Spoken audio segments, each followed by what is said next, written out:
প্রিয় দর্শক, SRB homeo clinic YouTube চ্যানেলের পক্ষ থেকে আপনাদের স্বাগতম জানাই এবং সুস্থতা কামনা করি। আপনি কি জানেন, কিডনি অনেক সময় নষ্ট হতে শুরু করলেও শুরুতে কোনো তীব্র ব্যথা হয় না।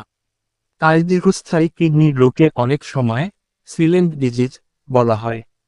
আজকের ভিডিওতে জানবেন কিডনি নষ্ট হওয়ার 7টি সাধারণ নীরব লক্ষণ, কারা সবচেয়ে বেশি ঝুঁকিতে, কখন চিকিৎসকের কাছে যাওয়া জরুরি, এবং কিডনি সুস্থ রাখার সহজ কিছু উপায়।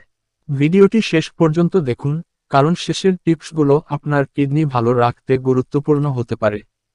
কিডনি কি কাজ করে? আমাদের শরীরে দুটি কিডনি রয়েছে। এগুলো রক্ত থেকে বর্জ্য পদার্থ ও অতিরিক্ত জল থেকে প্রস্রাবের মাধ্যমে বের করে দেয়। এছাড়া রক্তচাপ নিয়ন্ত্রণ, শরীরের লবণ জলের ভারসাম্য বজায় রাখা এবং লোহিত রক্তকণিকা তৈরিতে সাহায্যকারী হরমোন উৎপাদনেও কিডনির গুরুত্বপূর্ণ ভূমিকা রয়েছে।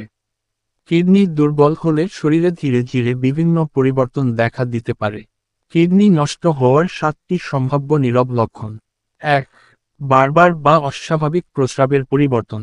রাতে বারবার প্রস্রাব হওয়া, প্রস্রাবের পরিমাণ কমে যাওয়া, ফেনাযুক্ত প্রস্রাব বা প্রস্রাবের রক্ত দেখা গেলে দ্রুত চিকিৎসকের পরামর্শ নিন। 2. পা, গোড়ালি বা মুখ ফুলে যাওয়া।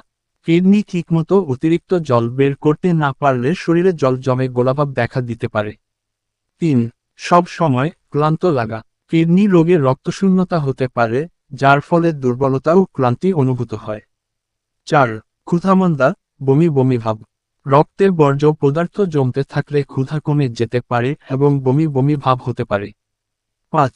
ত্বকে চুলকানি। কিডনি ঠিকমতো কাজ না করলে কিছু মানুষের ত্বকের শুষ্কতা ও চুলকানি দেখা দিতে পারে। 6. শ্বাসকষ্ট। শরীরে অতিরিক্ত তরল জমে গেলে বা রক্তশূন্যতা থাকলে কিছু মানুষের শ্বাস নিতে কষ্ট হতে পারে। 7. মনোযোগ কমে যাওয়া বা ঘুমের সমস্যা। দীর্ঘদিন কিডনির কার্যকারিতা কমে গেলে মনোযোগে ঘাটতি, দুর্বলতা বা ঘুমের সমস্যা দেখা দিতে পারে। কারা বেশি ঝুঁকিতে? ডায়াবেটিসে আক্রান্ত ব্যক্তি, উচ্চ রক্তচাপের রোগী, স্থূলতা, ধূমপান করেন যারা, পরিবারের কারো কিডনি রোগের ইতিহাস থাকলে, দীর্ঘদিন ব্যথার কিছু ওষুধ NSAIDs চিকিৎসকের পরামর্শ ছাড়া ব্যবহার করলে। কিডনি ভালো রাখার 5টি উপায়। রক্তচাপ ও রক্তের শর্করা নিয়ন্ত্রণে রাখুন। পর্যাপ্ত জল পান করুন, তবে কিডনি বা হৃদরোগ থাকলে চিকিৎসকের পরামর্শ অনুযায়ী।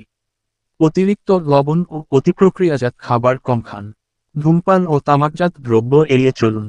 নিয়মিত স্বাস্থ্য পরীক্ষা করুন। ঝুঁকিতে থাকলে চিকিৎসকের পরামর্শ অনুযায়ী সেরাম ক্রিয়েটিনিন, এফআর এবং ইউরিন অ্যালবুমিন পরীক্ষা করা যেতে পারে।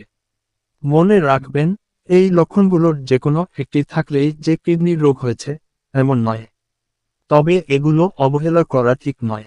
সময়মতো চিকিৎসকের পরামর্শ নিলে অনেক ক্ষেত্রেই রোগ দ্রুত শনাক্ত ও নিয়ন্ত্রণ করা সম্ভব।